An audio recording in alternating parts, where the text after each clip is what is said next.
തമിഴ്നാട്ടിലെ സർക്കാർ സ്കൂളുകളിൽ നിലവിലുള്ള സൗജന്യ പ്രഭാത ഭക്ഷണ പദ്ധതി 8ാം ക്ലാസ് വരെ നീട്ടും. വിപുലീകരിച്ച പദ്ധതിയുടെ ഉദ്ഘാടനം പെരിയാറിന്റെ ജന്മദിനമായ സെപ്റ്റംബർ 17 നടക്കുമെന്ന് മുഖ്യമന്ത്രി സി ജോസഫ് വിജയ് അറിയിച്ചു. സ്റ്റാലിൻ സർക്കാർ 5ാം ക്ലാസ് വരെയുള്ള വിദ്യാർത്ഥികൾക്കായി സൗജന്യ പ്രഭാത ഭക്ഷണ പദ്ധതി തുടങ്ങിയിരുന്നു. താൻ തുടങ്ങിയ ക്ഷേമ പദ്ധതികൾ നിർത്തലാക്കരുതെന്ന് സർക്കാരിനോട് മുൻ മുഖ്യമന്ത്രി MK സ്റ്റാലിൻ ആവശ്യപ്പെട്ടിരുന്നു. തുടർന്നാണ് പദ്ധതി വിപുലീകരിക്കുമെന്ന് മുഖ്യമന്ത്രി പ്രഖ്യാപിച്ചത്.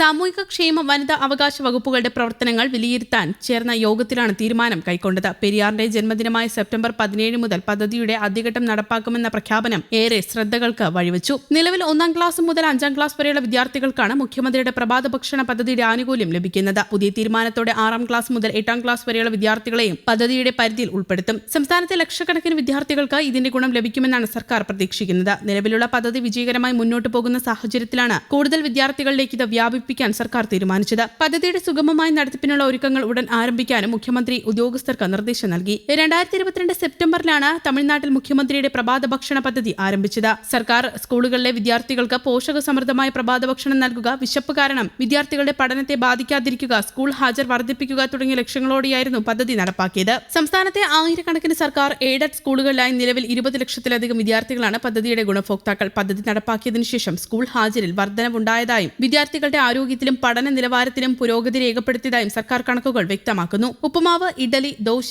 പൊങ്കൽ, വിവിധ പച്ചക്കറി വിഭവങ്ങൾ എന്നിവ ഉൾപ്പെടുന്ന പോഷകസമൃദ്ധമായ ഭക്ഷണമാണ് പദ്ധതിയുടെ ഭാഗമായി വിതരണം ചെയ്യുന്നത്. വിദ്യാർത്ഥികളുടെ പോഷകാഹാര ആവശ്യങ്ങൾ പരിഗണിച്ചാണ് ഭക്ഷണ മെനു തയ്യാറാക്കുന്നത്. സാമ്പത്തിക ബുദ്ധിമുട്ടുകളും പോഷകാഹാരക്കുറവും കാരണം പഠനം ഉപേക്ഷിക്കാൻ സാധ്യത കൂടുതലുള്ള വിഭാഗമാണ് മിഡിൽ സ്കൂൾ വിദ്യാർത്ഥികളെന്ന് സർക്കാർ വിലയിരുത്തുന്നു. ഈ സാഹചര്യത്തിലാണ് 6ാം ക്ലാസ് മുതൽ 8ാം ക്ലാസ് വരെയുള്ള കുട്ടികളെയും പദ്ധതിയുടെ ഭാഗമാക്കാൻ തീരുമാനിച്ചത്. കുട്ടികളുടെ ആരോഗ്യവും വിദ്യാഭ്യാസവും ഒരുപോലെ മെച്ചപ്പെടുത്തുകയെന്ന ലക്ഷ്യത്തോടെയാണ് പദ്ധതിയുടെ വിപുലീകരണമെന്ന് സർക്കാർ വ്യക്തമാക്കി. പദ്ധതിയുടെ ഭാഗമായി ആവശ്യമായ അടുക്കള സൗകര്യങ്ങളും ജീവനക്കാരുടെ സംവിധാനങ്ങളും കൂടുതലായി ശക്തിപ്പെടുത്തുമെന്നും അധികൃതർ അറിയിച്ചു. അതേസമയം ഭീകര പ്രവർത്തനങ്ങൾക്കെതിരെ ധീരമായി പോരാടിയതിന് കീർത്തിചക്ര ലഭിച്ച തേനിയിലെ കുമ്പം സ്വദേശിയായ കരസേനാ സൈനികൻ ലാൻഡ് നായിക് എ മീനാക്ഷി സുന്ദരത്തിനെ തമിഴ്നാട് സർക്കാർ ആദരിച്ചു. മീനാക്ഷി സുന്ദരത്തിന്റെ കുടുംബത്തെ തന്റെ ഓഫീസിലേക്ക് ക്ഷണിച്ചു വരുത്തി മുഖ്യമന്ത്രി സി ജോസഫ് വിജയ് ആദരിക്കുകയായിരുന്നു. മീനാക്ഷി സുന്ദരത്തിന്റെ കുഞ്ഞുമായി വിജയ് കുറച്ചുനേരം മുഖ്യമന്ത്രിയുടെ കസേരയിലിരുന്നു. മീനാക്ഷി സുന്ദരത്തിന് 48 ലക്ഷം രൂപയുടെ ചെക്ക് വിജയ് സമ്മാനിച്ചു. 2024 ഡിസംബർ 19 ജമ്മു കശ്മീരിലെ കുൽഗാം പ്രദേശത്ത് തീവ്രവാദികൾക്കെതിരായ ഒരു ഓപ്പറേഷനിൽ മുഖത്തും തോളിലും വെടിയേറ്റ് ഗുരുതരമായി പരിക്കേറ്റ മീനാക്ഷി സുന്ദരം പിന്മാറാതെ പോരാടി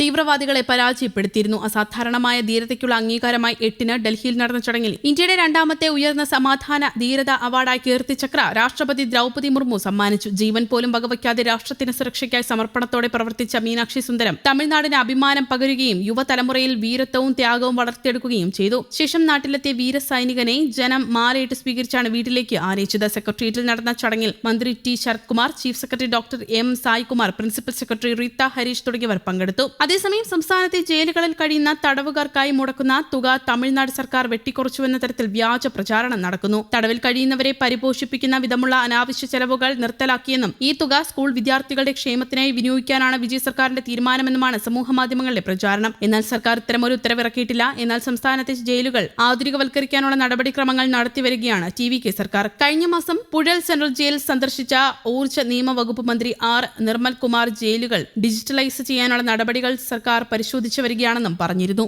ന്യൂസ് ഡെസ്ക്, കേരള കൗമുദി.